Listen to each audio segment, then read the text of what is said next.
బీహార్లో శాంతి సుస్థిరత నెలకొనాలంటే మరోసారి ఎన్డీఏను గెలిపించాలన్నారు UP CM Yogi Adityanath. CM Nitish పాలనలో నేరాలు భారీగా తగ్గాయన్నారు. బీహార్లోని సివాన్లో ఎన్నికల ప్రచారంలో పాల్గొన్న యోగి వికసిత బీహార్తోనే వికసిత భారత్ సాధ్యమవుతుందన్నారు.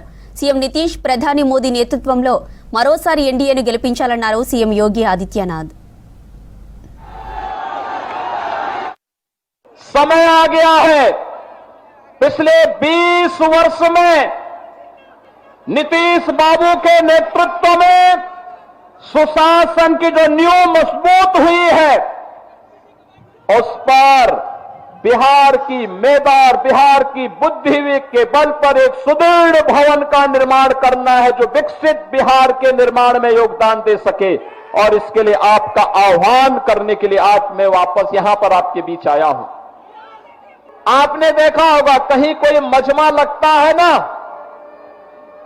तो मजमा में बहुत सारे लोग आ चुके होते हैं।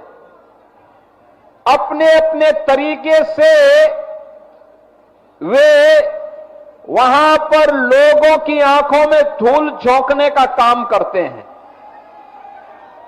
लेकिन याद रखना, जिन लोगों ने बिहार के सामने पहचान का संकट खड़ा किया था, जिन लोगों के कारण सिवान वासी भय और दहशत के माहौल में जीने के लिए मजबूर हुए थे,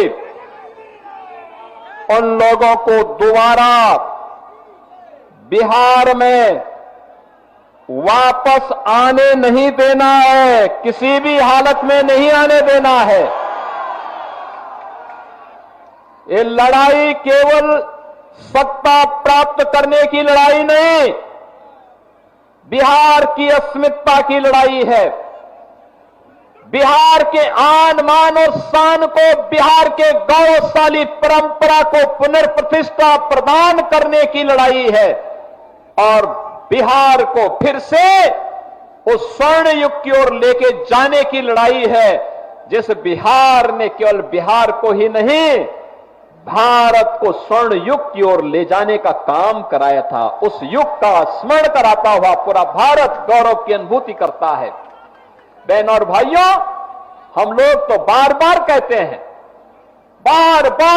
हैं, भारत विकसित होगा तब जब बिहार विकसित होगा।